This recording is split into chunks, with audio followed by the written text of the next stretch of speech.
뉴욕 증시가 상승세로 마감을 했습니다. 반가운 소식이 아닐까 싶습니다. 일단 개장 초기에는 하락 전환이 되면서 약간의 우려감을 좀 키웠습니다만은 그 이후에 지속적으로 상승세를 보이면서 제법 큰 폭으로 오르는 모습이 나타났습니다. 하지만 이제 주간 동향으로 보게 되면 이번 주 같은 경우는 다우지수가 이제 하락세로 마감이 된 그런 주간으로 기록이 됐습니다. 즉 3주 만에 하락 전환이 되었다 이렇게 보시면 되겠는데, 증시가 그래도 상승 반전할 수 있었던 배경들 어떤 것들이 있었는지 앞으로 어떻게 봐야 되는지 알아보도록 하겠습니다. 30% 괴리율과 3일간 거래정지, 무슨 얘기냐면요, 원유 선물과 관련된 상품 이야기입니다. 원유 상품, 최근에 이제 문제가 굉장히 많아지면서 청와대 청원까지도 나타나는 모습이 나타났는데, 투자자들이 굉장히 여기에 스트레스를 많이 받고 있고 힘들다라는 이야기가 나오니까 정부에서는 이제 30% 괴리율을 넘기게 되면 3일간 거래정지를 시키겠다 이렇게 얘기가 나왔습니다.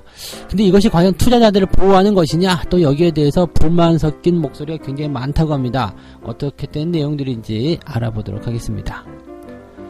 보복 소비라는 말 들어보셨나요? 네, 최근에 장사가 잘 안되니까 엄청난 세일 나가는 거 다 알고 계실 거예요. 그리고 이제 석가탄신일을 기준으로 해가지고 연휴가 시작되잖아요. 그래서 이 엄청난 세일과 연휴 기간 동안에 이른바 보복 소비라는 것이 나올 것이다. 그래서 업계가 좀 여기에 주목을 많이 하고 있다라고 합니다. 이것이 과연 도움이 될 것인지, 또 어떤 식으로 우리가 해석을 해야 될 것인지 같이 한번 알아보도록 하겠습니다.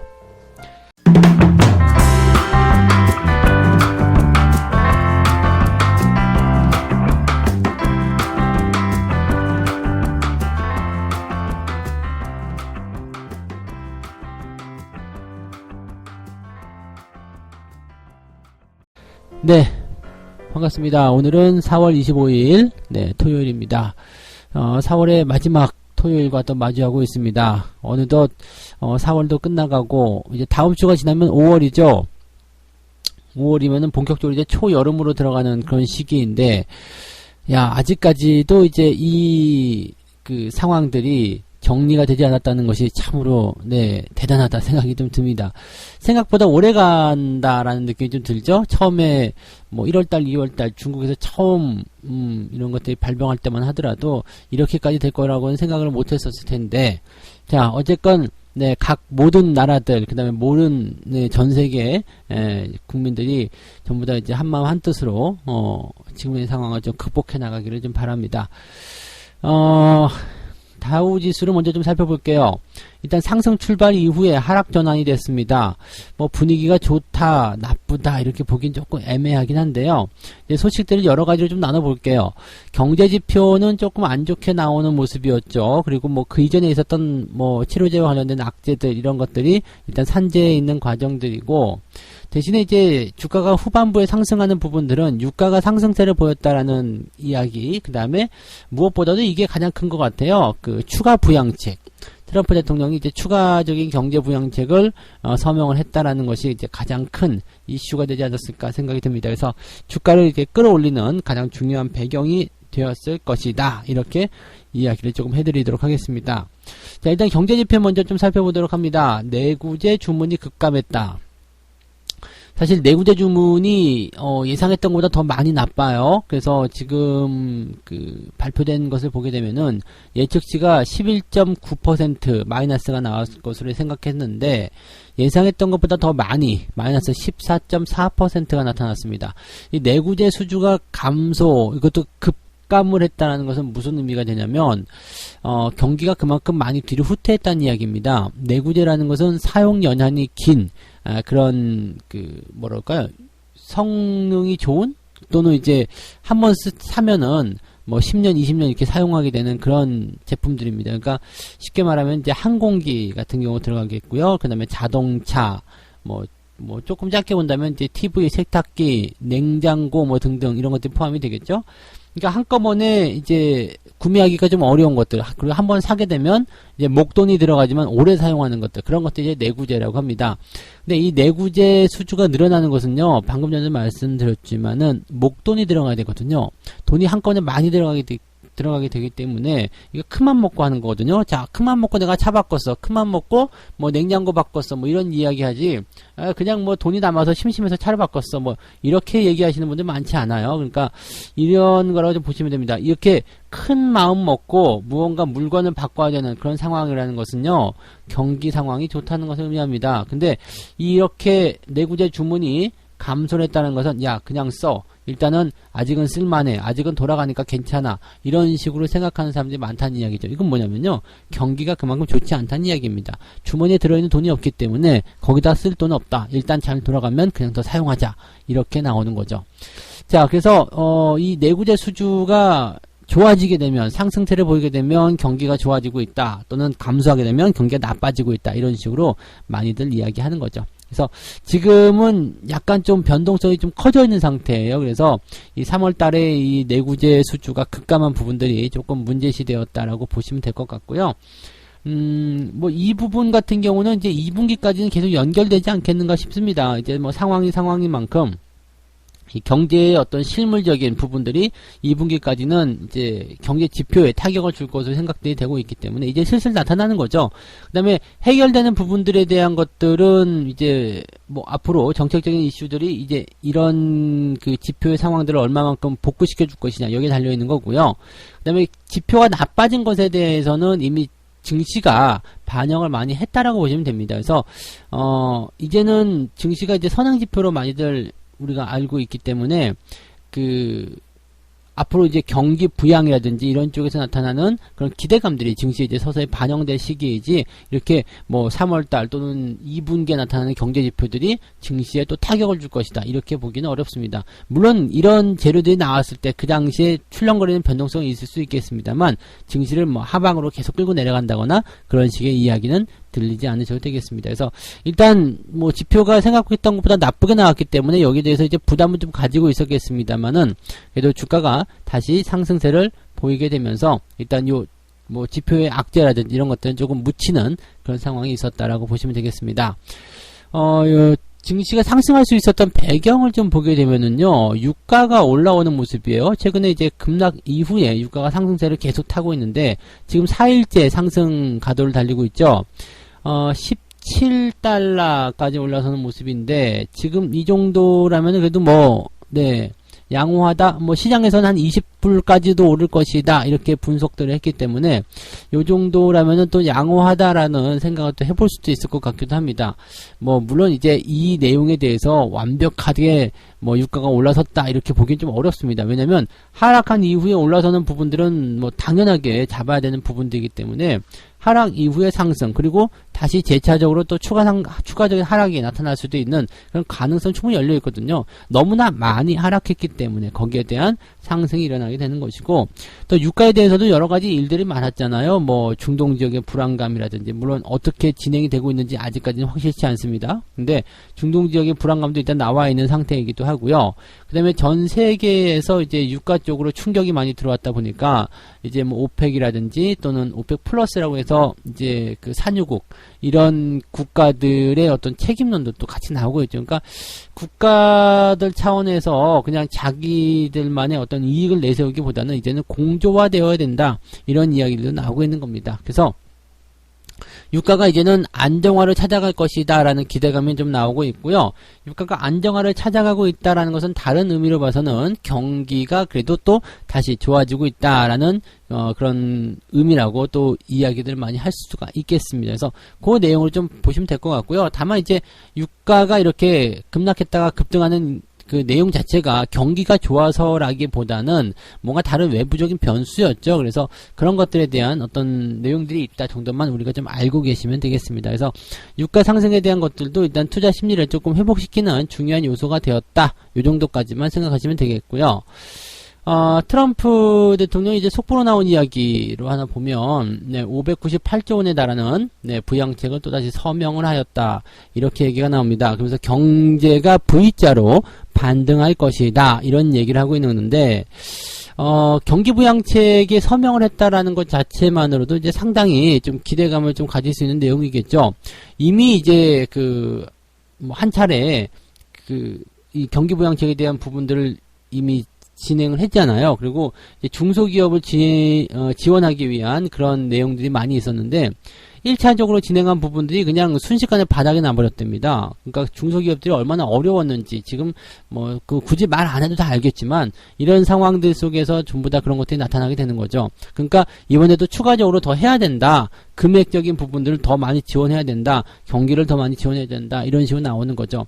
정부 차원에서 할 수 있는 부분들은 이제 돈을 찍어서 해주는 부분밖에 없다고 보시면 됩니다. 우리나라 같은 경우도 현재 뭐 긴급 지원 뭐 생활금인가요? 그런 부분들 할 때 보면은 이제 적자 국채로서 이제 지원해주겠다 이런 얘기잖아요. 그러니까 정부 입장에선 나중에 세금을 걷어들이더라도 지금 당장은 지원을 해주는 것이 맞다라는 이야기들을 하고 있는 거죠. 그러니까 트럼프 정부가 지금 이렇게 정책적인 부분에서 경기 지원을 계속 해줘야 된다는 부분, 그 다음에 앞으로 이제 뭐 경기가 V자 반등을 하게 될 것이다. 뭐 여기에 대한 것들은 이제 경제인들의 희망사항일 수도 있겠습니다만 어쨌건 그러한 정도의 이야기들 계속해서 해줄 수밖에 없는 내용들이 전부 다 이제 뭐라고 보냐면 이제 트럼프의 정치적 생명을 이어가기 위한 부분, 그리고 뭐 어쨌건 간에 지금 현재 상황은 시간이 지나고 나면 다시 좋아질 것이다 라는 것은 또 우리가 확실시 해야 되는 내용이잖아요. 그래서 정부의 정책이 틀리지 않았다. 정부의 정책이 충분히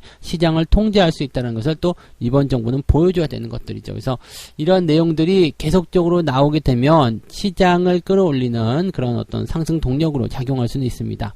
그래서 지금 시장의 상승 배경을요, 유가의 상승과 그 다음에 트럼프 대통령의 추가적인 경제 부양책 이 두 가지로 보고 있고요. 그 다음에 시장이 장 초반에 조금 안 좋았었던 배경은요, 경제 지표가 조금 좋지 않았기 때문이었다. 이 정도로만 보시면 되겠습니다. 투자 심리가 조금 개선이 됐기 때문에 거기에 따른 긍정적인 기대감들은 좀 보셔도 좋지 않을까 생각합니다. 자, 두 번째 이야기는요, 거래소에서 지금 나온 이야기네요. ETN과 ETF의 괴리율 기준이 강화될 것이다. 30%가 넘으면 3일간 거래 정지를 시킬 것이다. 이런 얘기입니다. 최근에 이제 원유 선물과 관련된 부분에서의 변동성이 굉장히 커졌죠. 그러면서 투자자들의 어떤 손해라든지 또는 피해 이런 것들이 굉장히 커지다 보니까 거래소에서는 이제 특단의 조치를 취했다고 보여지는 겁니다. 괴리율이 20% 이상인 ETN, ETF 이런 종목들에 대해서는 괴리율이 정상화될 때까지 단일가 매매를 시행하겠다. 그리고 그 이후에 괴리율이 또 30%가 넘어가게 되면 3거래일간 거래를 정지시켜버리겠다. 이렇게 얘기를 합니다. 여기에 대해서 이제 불만들도 좀 많이 있습니다. 일단 뭐 지금 이 괴리율이 정상화, 이 정상적인 괴리율이 얼마냐 이렇게 되어 있는 것들은요, 지금 뭐 6%, 12% 뭐 이런 식으로 좀 굉장히 작거든요. 근데 지금 보면은 뭐 30%, 60%, 뭐 900%, 뭐 많게는 뭐 그렇게 가지고 미친 괴리율 이런 얘기가 나올 정도로 뭐 이렇게도 나왔었기 때문에 이 부분들이 지금 이렇게 문제시되는 건 바로 이거예요. 이미 다 폭락을 한 상태에서 개인들이 손실을 많이 봤는데 이 법을 이렇게 정해버리게 되면 올라갈 때도 폭락 이후에는 폭등이 될 거 아니냐. 그럼 이렇게 올라갈 때 이렇게 법으로 갖다가 정해버리게 되면 투자자들 입장에서는 올라가는 걸 누리지 못하고 그냥 하방에서만 얻어맞는 것 아니냐. 여기에 대한 불만이 굉장히 많아요. 왜 올라가려고 하는데 여기다 대고 거래 정지를 때려버리느냐. 뭐 이런 식이거든요. 그러니까 손해를 복구할 수 있는 기회를 정부가 막았다. 이렇게 보시는데 실제로는 이제 지금까지 이런 원유 상품에 대한 이런 변동성이라든지 이런 것들이 실제로 나타난 적이 없었잖아요. 원유가 마이너스 났다는 것 자체도 사상 최초의 이야기란 말이에요. 그러니까 지금 이런 상태에서는 아무것도 전례가 없었던 상태에서 나타난 부분이기 때문에 급락에 대한 충격을 굉장히 받아들일 수밖에 없겠고, 그 다음에 정부 입장에서는 자, 이게 또다시 반복되면 안 되기 때문에 이제라도 법을 만들어야 되겠다라고 이야기를 한 거거든요. 그러니까 사실 이게 전례가 있었던 상태였다라면은 당연히 지금 투자자들이 이야기하는 것이 문제가 될 수 있겠습니다만, 현재 시점에서는 이렇게 급락 이후에 이러면 정말 큰일 나겠구나 라고 생각해서 법을 제정한 부분들이기 때문에 지금의 어떤 규제를 가한다기보다는 추후에 이 규제를 좀 가하기 위한 내용들이다라고 생각하시면 될 것 같아요. 대신에 지금 급락 이후에 올라가는 이 과정에서 이렇게 법을 바로 적용시키는 것이 이게 너무 억울한 거 아니냐, 올라갈 때는 올라가는 것을 누리게 좀 놔줘라, 뭐 이런 식의 주장에 대해서는 어느 정도 좀 합리화된 정부의 어떤 수정 조치라든지 이런 것들이 좀 있으면 좋지 않을까 생각하는데, 글쎄요. 뭐 일단은 27일 다음 주 월요일부터 바로 이 적용이 되는 것 같은 느낌입니다. 그래서 이 부분들을 좀 잘 참고하셔가지고 대응하시면 좋겠고요. 이 원유와 관련된 이 상품들을 이제 개인들이 매도를 하는 양상들이 이제 지난 주말에 이번 주말이라고 봐야 되겠죠. 이번 주말에 이제 확인이 좀 됐습니다. 그러니까 어제 수급 동향에서 이것이 좀 확인이 됐기 때문에 이번 그 원유 선물에 대한 좀 뭐라 그럴까, 되었다라고 해야 되나요? 네, 그런 형태의 어떤 느낌들을 지금 우리가 받아들이시면 될 것 같아요. 그래서 투자자들 입장에서는 에이, 한 해도 안 한다, 뭐 이런 식으로 나올 것 같지 않나 생각이 듭니다. 지금 예전에 있었던 DLS라든지 ELS 뭐 이런 것들과 마찬가지가 아닐까 생각이 좀 듭니다. 아무튼 이제 뭐 사상 초유의 그런 유가 마이너스 사태로 인해서 상당히 좀 마음고생이 심한 분들 많으실 것 같은데, 이제 그런 정도의 어떤 변동성은 다시 구경하기 어렵지 않을까 이 생각이 좀 들긴 합니다. 그래서 그런 것들 좀 참고하시고요. 법 기준이 이렇게 바뀌었기 때문에 앞으로도 이제 좀 매매를 하실 때는 잘 알아보시고 대응하실 것을 권장을 해드리도록 하겠습니다. 자, 세 번째 이야기 가도록 합니다. 세 번째 이야기는요, 초특급 세일에 황금 연휴까지 겹쳤다. 이게 다음 주 이야기죠. 지금 보면은 뭐 백화점이고 어디고 해가지고 전부 다 세일입니다. 난리가 아니에요. 하다못해 동네 슈퍼나 이런 쪽에서도 다 세일 갖다 붙이고 있습니다. 왜냐면 그만큼 사람들이 찾지 않기 때문이죠. 사람들이 소비를 하지 않으면 어떻게 돼요? 재고가 늘어나기 때문에, 재고가 늘어나는 것은 무조건 전부 다 손실이에요. 왜냐면 창고 비용부터 해가지고요. 그 다음에 이것이 만약에 음식물이라고 한다면 이것이 썩어 나가서 버려버려야 되는 거거든요. 그러니까 싸게라도 파는 것이 더 낫다라는 생각을 할 수밖에 없는 거죠. 그래서 더 많이, 더 강하게 세일을 진행하는 경우들이 많이 있습니다. 그냥 뭐 백화점 같은 데도 난리가 아니라고 합니다. 엄청나게 세일을 해주고 있다라고 하니까, 원래 사람이 없다라면 가격을 계속 낮춰서라도 원가에라도 팔아야지만 이득이 될 거 아닙니까? 그래서 그렇게 팔고 있다라고 얘기하는 거고요. 또 다음 주에는 이제 황금 연휴 4월 30일, 5월 1일이 근로자의 날이거든요. 그 다음에 5월 2일, 5월 3일 거기까지 이제 토요일, 일요일 끼어있는 부분이고요. 그 다음에 5월 4일이 월요일인데 5월 5일이 화요일이에요. 쉬는 날이잖아요. 그러니까 5월 4일날 휴가를 하루만 내면 무려 6일간 쉴 수 있는 그런 황금 연휴가 나오거든요. 이게 2020년도에 있는 마지막 연휴입니다. 그래서 이 연휴를 2020년도는 이제 휴일이 없는 걸로 굉장히 유명하잖아요. 근데 이게 만날 수 있는 정말 강력한 가장 엄청난 그런 황금 연휴라고 보시면 되죠. 그래서 이번 연휴를 좀 즐겨야 되겠다는 생각들이 좀 나오고 있다라고 해요. 그래서 그동안 이제 너무 이제 이 소비라든지 이런 것들에 억눌려 있었던 그런 마음들이 이제는 한꺼번에 터져 나오는 그런 모습으로 가고 있다라고 합니다. 그래서 뭐 실질적으로 이제 그 시민들 이야기 좀 들어보게 되면 세일을 더 많이 하게 되니까 뭐 어차피 상품에 대해서는 잘 아는 거고 물건만 사고 계산만 하면 되는 거 아니냐. 그러니까 나는 이제 이 뭐 마스크라든지 이런 사회적 거리두기 이런 것들을 통해 가지고 그냥 물건을 빨리 사고 나오겠다, 이런 생각들을 일단 하고 있는 거죠. 그러니까 싸게 살 수 있으니까 해야 되겠다, 이런 것들은 뭐 당연히 볼 수 있는 내용이 아닌가 생각됩니다. 그 다음에 이제 여행 수요도 이제 조금씩 늘어나고 있다라고 하죠. 이번에 그 황금 연휴를 통해 가지고 이번에 여행지 이제 뭐 해외로는 갈 수가 없으니까요. 국내 여행지 같은 경우를 이제 보고 있다고 합니다. 그래서 지금 보면은 이제 제주도, 강릉 이런 쪽에는 빈방이 없을 정도로 이미 붐비고 있다라고 하는데, 여기에 대해서 이제 뭐 문제도 굉장히 많죠. 너무 일찍 그러는 것이 아니냐, 이러다가 다시 뭐 상황이 좀 악화되면 어떻게 되느냐, 뭐 이런 식의 얘기들도 나오고 있는데, 너무 또 이제 쬐는 것보다, 그죠? 네, 이렇게 조금이라도 바람을 콧구멍에 조금 넣어주는 것이 좋지 않을까 싶기도 합니다. 근데 너무 또 무리해서 또 이렇게 하게 되면 사실 우려감이 나타날 수밖에 없겠죠? 네. 중국에서 이런 일들이 있었어요. 제가 중국에 있는 그 현지인들과 통화를 좀 해보면, 그동안 중국은 이제 약 3주 넘게 격리가 되어 있다거나 막 그런 일들이 있었거든요. 그리고 나서 이 사람들이 뭘 했냐면, 딱 격리가 해제되고 나서 이제 바깥에 돌아다닐 수 있는 상황이 좀 되면서 어떻게 됐냐면 엄청나게 써댔습니다. 왜냐면 그동안 이제 뭔가 소비를 하고 싶었던 욕구라든지 돈을 쓰고 싶은 그런 생각들이 있었는데 또 뭐 돈 쓰고 싶은 생각이 없었다 하더라도 갇혀있다 나오니까 뭐라도 해야 되겠다 생각을 한 거죠. 그러니까 뭐 가방도 사고 신발도 사고 옷도 사고 막 먹을 것도 사다 먹고 막 이런 식으로 된 거죠. 그러니까 보복 소비라는 말이 생기게 되면서 네, 이런 어떤 사람들의 심리를 이용한 그런 현상들이 일어났다라고 봐주시면 될 것 같습니다. 그래서 그런 부분들이 현재 이 시장에 나와 있는 모습들이다라고 보시면 되겠습니다.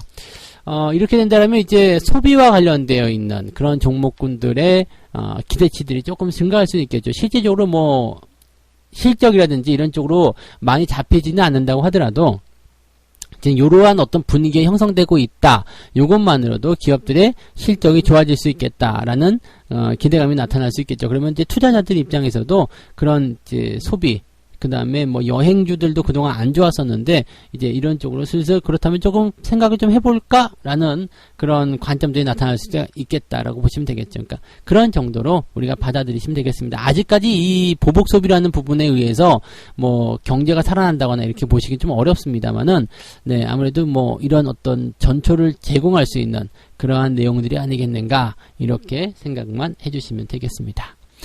자, 세 가지 이야기 전달을 해드렸습니다. 뭐 나쁜 소식은 없었던 것 같아요. 뭐 내구재 주문이 조금 안 좋았다 정도만 보시면 될 것 같은데 요거는 뭐 우리가 어차피 알고 있었던 내용이기 때문에 경제지표에 대한 내용들은 크게 부담은 없었을 테고요. 유가가 계속적으로 상승했고 추가적인 경기 부양책을 만들었다라는 것은 긍정적인 포인트로 우리가 봐주시면 되겠습니다. 자, 그 다음에 원유 상품에 대해서는 이제 괴리율이 30% 넘어가면 3일간 정지하겠다. 시장 안정화를 위한 정부 정책의 내용이다라고 일단 받아들이시는 게 맞을 것 같고요.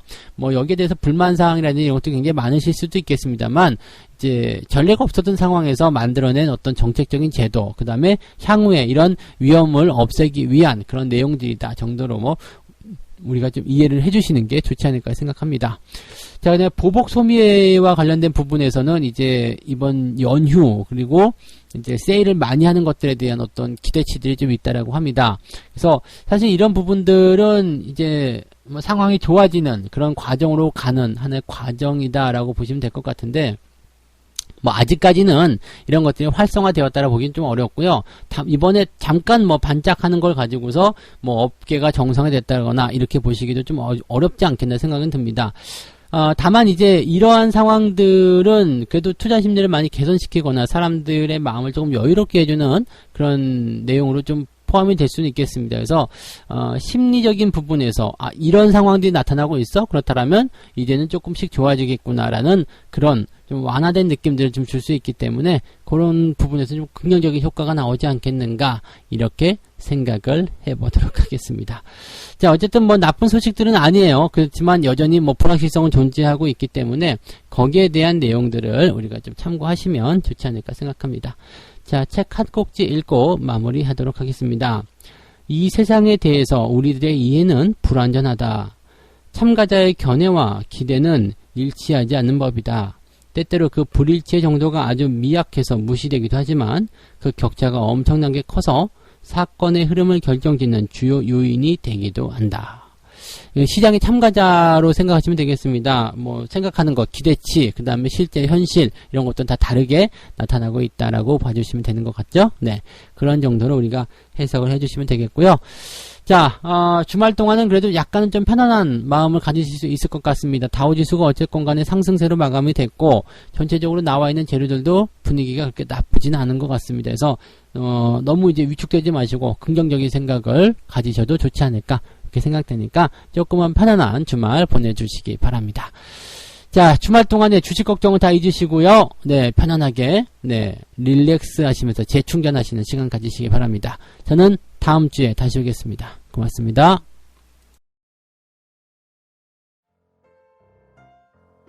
본 방송에서 제공되는 모든 정보는 투자 판단의 참고 자료이며 투자의 최종 책임은 본 방송을 이용하는 본인에게 있습니다.